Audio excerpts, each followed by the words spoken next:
And you remember it well. Last year, Virginia became the first #1 seed ever lose to a 16 in the NCAA tournament, losing to UMBC this year.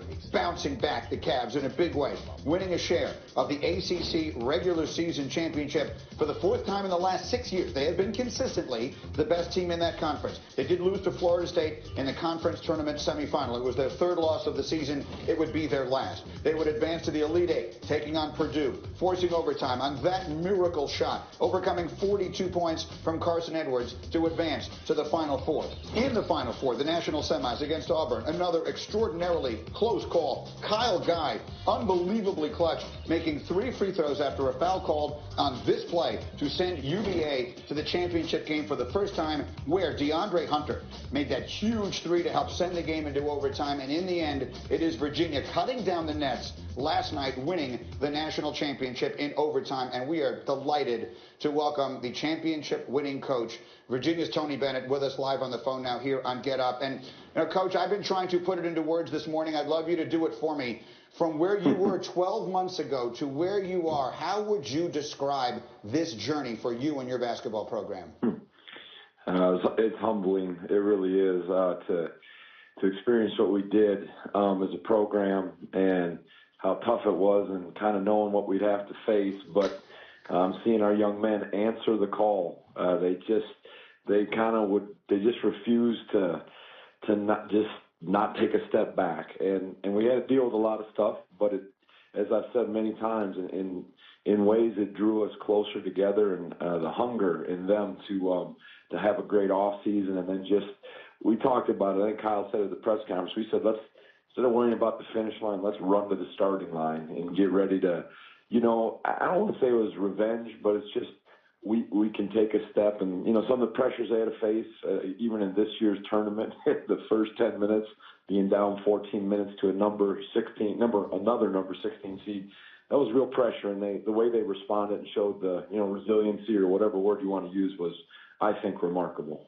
And it was only the first of many times. I just ran through a few of them here. Again, your team was behind and needed an incredible comeback and a late shot to beat Purdue. You needed the 3 free throws to beat Auburn. You needed the late 3 last night to send it to overtime. How did your team find ways to win these games when in so many circumstances they looked like on the verge of losing again? I wish I could say it was all this fine coaching and, being strategy, but those young men found a way. They made the plays. They did so much stuff. And I don't know, there's a great story that is kind of unfolding that I know it was just a basketball game or a basketball tournament, but I don't know. I just think it was a message of hope and perseverance and joy in the end that I think is a good word for so many people. Now, your father, Dick, was a great head coach. I remember him from my days in the Big Ten at Wisconsin, took that program to the Final Four once upon a time. He wasn't there Saturday night. He was there last night. What did it mean to you to have him there last night? Oh, it was great. I mean, he's had the biggest impact on my basketball career of anyone. And, to play for him, coach with him, and he battles his nerves so much. That's why he never comes or doesn't even watch my games. But the fact that he was there for, the Elite Eight game, to go to the Final Four, and then he came to the championship game, I'm glad he could just take it in and savor it. And it just, just a father-son bond is so special, especially when you do the profession. So it meant the world that he would come. It may or may not be reasonable, but we tend to view championship-winning coaches a little bit differently. What do you think this win does for you and for your program? I don't know. Honestly, I don't even really care. I mean, I say that respectfully. It just was about, I love competition, and I love, just trying to get a group of young men to be really good. And for our young men, I wish I could have taken that team with Malcolm Brogdon and those guys. We got to the Elite Eight against Syracuse and lost a big lead. But I'm glad we did it. And it's, people will have their opinions of your style, what you do, what you don't do. But I enjoy the game. We always talk about the joy of competition and the fun and the pursuit of a championship. And we had a blast, and we grew a lot in this process. And whatever people think of our program or me as a coach doesn't really matter.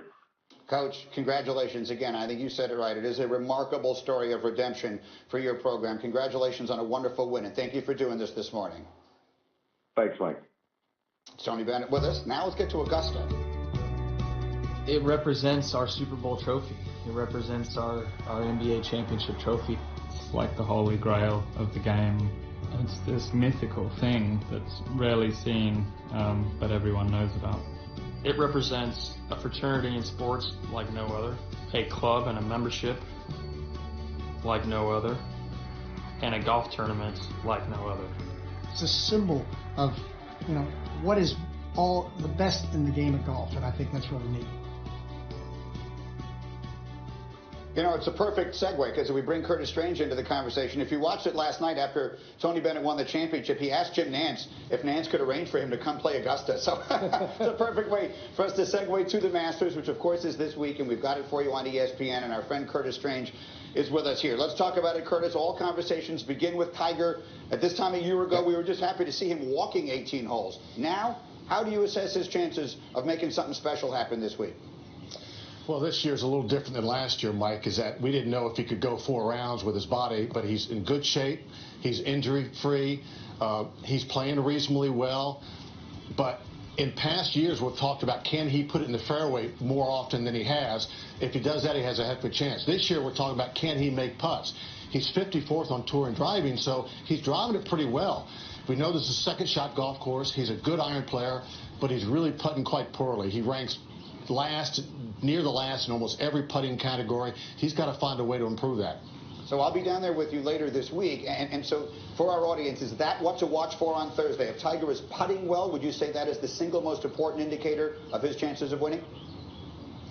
Well, you can't put too much emphasis on the first round. Remember when he lapped the field when he was so young here and won by so many shots, he shot 40 on the front 9. So I'd like to see how he's driving the golf ball, his rhythm of the swing. It's the old adage where you can't win on Thursday, but you can certainly lose the golf tournament on Thursday. Let the tournament come to you, gain momentum, and you gain momentum by making a couple of putts. All right, let's talk about then Rory McIlroy, who just won the Players and is obviously playing great and has won all 3 majors aside from this one, so he's looking to complete the Grand Slam. What are you seeing in him heading into this week? Well, he's playing well, and he's one of the favorites. It's hard not to pick him as a favorite, him over Dustin Johnson, Justin Rose, you never know. But Rory, when you look back on his record, quite honestly, he should have won in 2011 with a 4-shot lead going into Sunday.